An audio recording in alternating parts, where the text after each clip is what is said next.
श्री स्वामी समर्थ. स्वागत आहे तुमचं माझ्या YouTube चॅनलमध्ये. आजचा दिवस तुम्हाला खूप छान सुख समाधानाचा जावो ही स्वामींच्या चरणी प्रार्थना करते.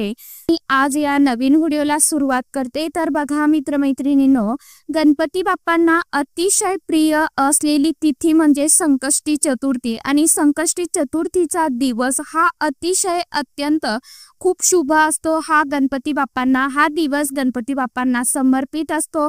या दिवशी गणेश तत्व जे आहे तर ते खूप जास्त प्रमाणामध्ये कार्यशील असते आणि उद्याच्या दिवशी आलेली आहे संकष्टी चतुर्थी आणि योगायोगाने बुधवार देखील आलेला आहे. बघा हा योग किती खूप छान जुळून आलेला आहे. बुधवार हा गणपती बाप्पांचा वार आहे, त्यामुळे उद्या संकष्टी चतुर्थीला एक वेळ तुम्ही उपवास नाही केला तरी सुद्धा चालेल, परंतु केळीच्या पानांचा उपाय जो आहे तर तुम्ही आवर्जून करून बघा.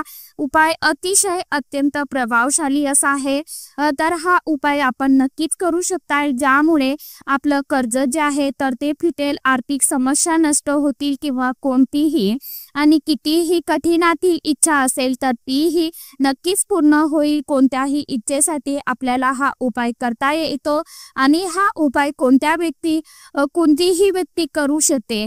तर हा उपाय कशा पद्धतीने करायचा आहे, कोणत्या वेळेमध्ये करायचा आहे, याविषयीची संपूर्ण माहिती आपण आजच्या या नवीन व्हिडिओमध्ये बघणार आहोत. त्यामुळे तुम्ही हा व्हिडिओ स्किप न करता शेवटपर्यंत नक्की बघा.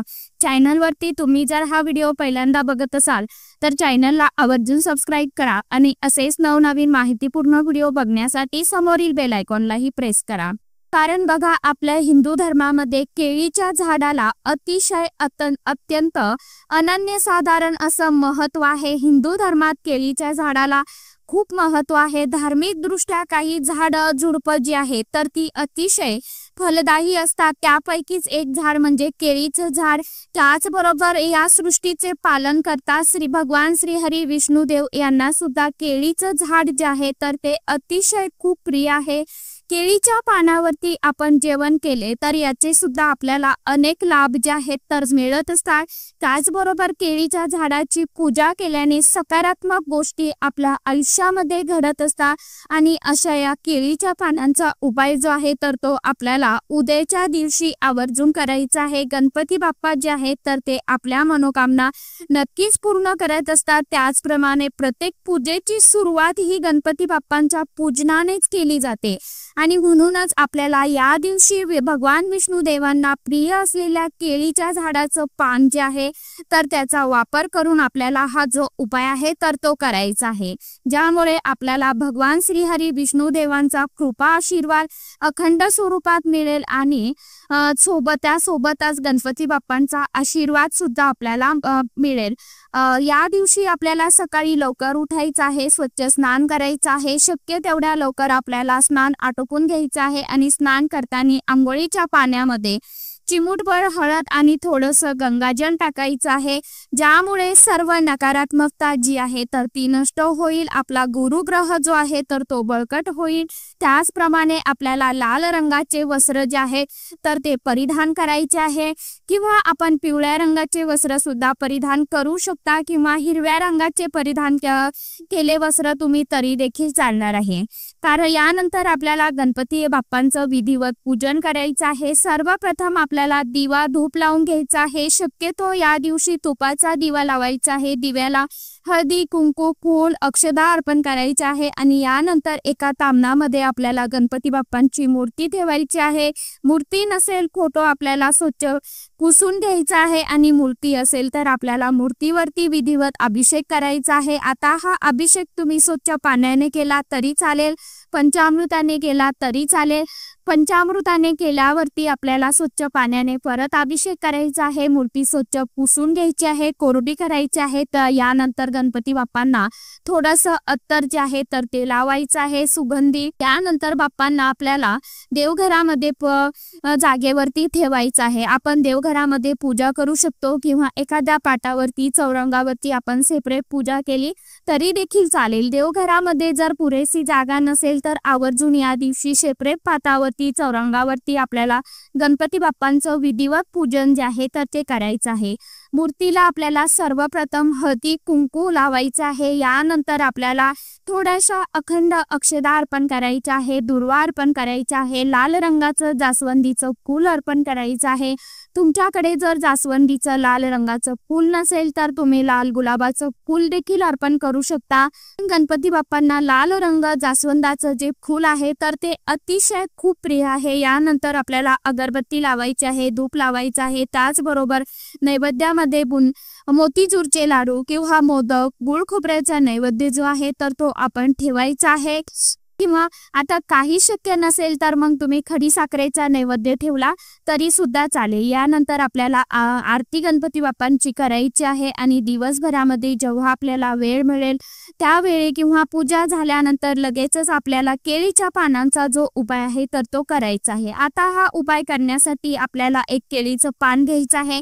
पान जे आहे तर ते स्वच्छ धुवून पुसून घ्यायचं आहे, परंतु केळीचं पान स्वच्छ करताना एक काळजी घ्यायची आहे की जे डाग असतात तर ते आपल्या कपड्याला लागू शकतात, तर याचे डाग पडणार नाही हे लक्षात ठेवा। केळीच्या पानाचे जर डाग आपल्या कपड्यांना लागले तर ते सहसा निघत नाही, ही काळजी आपल्याला आवर्जून घ्यायची आहे। एक छोटंसं तामण घ्यायचं आहे, त्या तामणामध्ये बसेल त्या आकारामध्ये चौकोनी आपल्याला किंवा आकृती किंवा वर्तुळाकार असं आपल्याला हे केळीचं पान जे आहे तर ते कट करून घ्यायचं आहे आणि गणपती बाप्पांच्या मूर्ती समोर आपल्याला हे जे तामण आहे तर ते ठेवून घ्यायचं आहे। एखादी छोटीशी प्लेट घेतली तरी पण चालेल। केळीचं पान जे आहे तर ते आपल्याला त्या तामणामध्ये ठेवायचं आहे। गुळगुळीत भाग जो आहे केळीच्या पानाचा तर तो वरतून करायचा आहे, म्हणजे सरळ पान आपल्याला ठेवायचं आहे। यानंतर आपल्याला हळदी कुंकू घ्यायचं आहे। कुंकुवामध्ये आपल्याला थोडंसं तूप जे आहे तर ते तूप टाकायचं आहे आणि हे कुंकू जे आहे तर ते ओलं करून घ्यायचं आहे। आपल्याकडे जर तूप नसेल तर तुम्ही गुलाबजल, गंगाजल किंवा पाण्याने ओलं केलं तरी सुद्धा चालेल। आपल्याला त्या केळीच्या पानावरती बरोबर मध्यभागी मधोमध ओल्या कुंकवाने त्रिकोण काढायचा आहे। यानंतर आपल्याला काय करायचं तर मुठभर मसूरची डाळ घ्यायची आहे आणि आपल्याला गणपती बाप्पांचं स्मरण करत करत ही मसूर डाळ जी आहे तर ती त्या त्रिकोणामध्ये आपल्याला ठेवायची आहे। त्यानंतर 7 लाल वाळलेल्या मिरच्या ज्या घ्यायच्या आहे आणि या मिरच्या अखंड आणि देठासह घ्यायच्या आहे आणि या मसूर डाळीवरती त्या मिरच्या ज्या आहेत तर त्या ठेवायच्या आहे। आणि यानंतर ओम गणपतये नमः हा जो मंत्र आहे तर तो आपल्याला 108 वेळा पठण करायचा आहे। हा आता एवढं शक्य नसेल तर तुम्ही किमान 21 वेळा तरी पठण करायचाच आहे। यानंतर आपल्याला एक वेळा गणपती अथर्व शीर्षम पठण करायचं आहे, एक वेळा संकटनाशन स्तोत्र जे आहे तर ते सुद्धा पठण करायचं आहे। आणि अशा प्रकारे आपल्याला हा जो उपाय आहे तर तो करायचा आहे।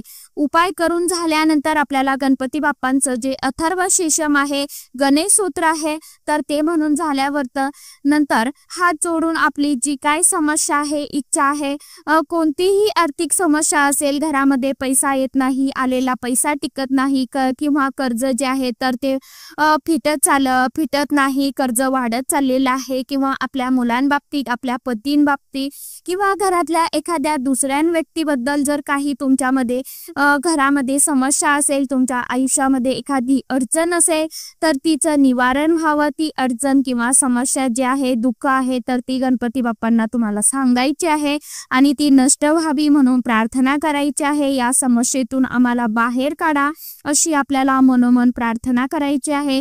उपायासाठी वापरलेलं जे काही साहित्य आहे तर ते दुसऱ्या दिवशी स्नान करून स्वच्छ वस्त्र परिधान करून यानंतर आपल्याला जे काही साहित्य आहे तर ते उचलायचं आहे आणि वाहत्या पाण्यामध्ये विसर्जित करायचं आहे। आता वाहतं पाणी, उन्हाळा असल्यामुळे वाहतं पाणी जर तुम्हाला शक्य नसेल तर मग काय करावं, एखादं झाडाखाली तुम्ही जे हे साहित्य आहे तर ते तुम्ही टाकू शकता। फक्त आपल्याला झाडाखाली टाकताना आपल्याला एकच काळजी जी आहे तर ती घ्यायची आहे की कुणाचे त्यावरती पाय पडणार नाही किंवा आपले पाय पडणार नाही, म्हणजेच काय तर कुणाच्या पायंदळी ह्या वस्तू येणार नाही याची आपल्याला काळजी घ्यायची आहे। कारण आपण ज्या उपाय करतो, काही वेळा सेवा करत नाही, तर काही वेळा आपल्याकडनं काही छोट्या मोठ्या चुका होता, त्यामुळे आपल्याला त्या उपायांचं सेवेचं फळ जे आहे तर ते मिळत नाही आणि आपण का शेवटी मग देवाला दोष देतो की देवाने मी उपाय केला, सेवा केला, परंतु माझं काहीही चांगलं झालं नाही, आपण असं बोलत असतो. परंतु आपण ज्यावेळी उपाय सेवा करतो त्यावेळी आपल्या हातून काही ना काही चुका होत असतात, म्हणून आपण काळजीपूर्वक कोणतीही सेवा उपाय करायचा असतो की जेणेकरून आपल्या हातून काही चूक होणार नाही याची आपल्याला काळजी घ्यायची असते आणि सतत नामस्मरण देखील आपल्याला करायचं आहे. शक्य असेल तेवढं उद्याच्या दिवशी गणपती बाप्पांचं नामस्मरण करा आणि आवर्जून गणपती बाप्पांच्या मंदिरामध्ये दर्शन घेण्यासाठी जावा. जवळपास कुठे मंदिर असेल तर तिथे गणपती बाप्पांच्या मंदिरामध्ये एक नारळ अर्पण करा. गणपती बाप्पांना मनोमन प्रार्थना करा की माझ्या आयुष्यामध्ये जी काय संकट, दुःख, अडीअडचणी आहेत तर ती नष्ट करा, अशी तुम्हाला प्रार्थना करायची आहे आणि आपली जी काय इच्छा आहे तर ती सांगायची आहे. गणपती बाप्पांचं दर्शन घेताना एक सांगेन, बरेच वेळा माझ्या मंदिरामध्ये गेल्यानंतर असं लक्षात येतं की गणपती बाप्पांचं दर्शन हे पाठीमागून घेतलं जातं. तर मला सांगा, पाठीमागून दर्शन घेणं हे योग्य नाही. गणपती बाप्पांच्या पाठीमागे असं म्हणतात की दारिद्र्य निवास करते, हे शिव महापुराणामध्ये देखील सांगितलं आहे. त्यामुळे गणपती बाप्पांचं पाठीमागून चुकूनही दर्शन घेऊ नका, समोरून दर्शन घ्यायचं असतं. आपल्या जर कोणी पाठीमागून दर्शन घेतलं तर आपण त्यांना आशीर्वाद देणार आहे का, मला सांगा? तर नाही, आपल्याला समोरून दर्शन घ्यायचं आहे. गणपती बाप्पांच्या मंदिरात तुम्हाला उद्याच्या दिवशी छोट्या छोट्या ज्या गुळाच्या पेहल्या मिळतात बघा आजकाल आता मार्केटमध्ये, त्या सुद्धा तुम्ही वाटू शकता भक्तांना, किंवा 21 एखादी इच्छा मनामध्ये ठेवून त्या तुम्ही 5 चतुर्थी, 11 चतुर्थी, 21 चतुर्थी असं त्या मनामध्ये इच्छा ठेवून त्या सुद्धा गणपती बाप्पांना अर्पण करू शकता. प्रत्येक चतुर्थीला हा उपाय करू शकता. तर अशा साध्या आणि सोप्या पद्धतीने उद्याच्या दिवशी आवर्जून केळीच्या पानांचा उपाय करून बघा. नक्कीच तुम्हाला त्याचे लाभ जे आहे तर ते गणपती बाप्पा मिळून देतील. गणपती बाप्पांचा कायम तुमच्या डोक्यावरती आशीर्वाद राहावा हीच गणपती बाप्पांच्या चरणी प्रार्थना करते आणि एक सांगते की कोणताही उपाय सेवा करताना पूर्ण श्रद्धेने उपाय करा, तेव्हाच आपल्याला त्या सेवेचं, उपायांचं फळ जे आहे तर ते प्राप्त होत असतं. म्हणून आपण उपाय करतेवेळी आपल्या मनामध्ये श्रद्धा, विश्वास असणं हे खूप गरजेचं असतं. तुम्हाला शक्य असेल तर गणपती बाप्पांना उद्याच्या दिवशी शेंदूर अर्पण करा, गणपती बाप्पांना शेंदूर लावा, हळदी कुंकू अर्पण करा. अशा पद्धतीने तुम्हाला सांगितल्याप्रमाणे जो उपाय तुम्हाला सांगितला आहे तर तो उद्याच्या दिवशी नक्की करून बघा. नक्कीच गणपती बाप्पा तुमच्या सर्व इच्छा, आकांक्षा, मनोकामना ज्या आहेत तर त्या नक्कीच पूर्ण करतील. तर चला आजच्या व्हिडिओमध्ये इतकीच माहिती होती. कशी वाटली नक्की सांगा. व्हिडिओ आवडला तर चॅनलला आवर्जून लाईक, शेअर, सबस्क्राईब जरूर करा. परत भेटूया नवीन माहितीसोबत, नवीन व्हिडिओसोबत. तोपर्यंत सर्व माझ्या यूट्यूब परिवाराला श्री स्वामी समर्थ.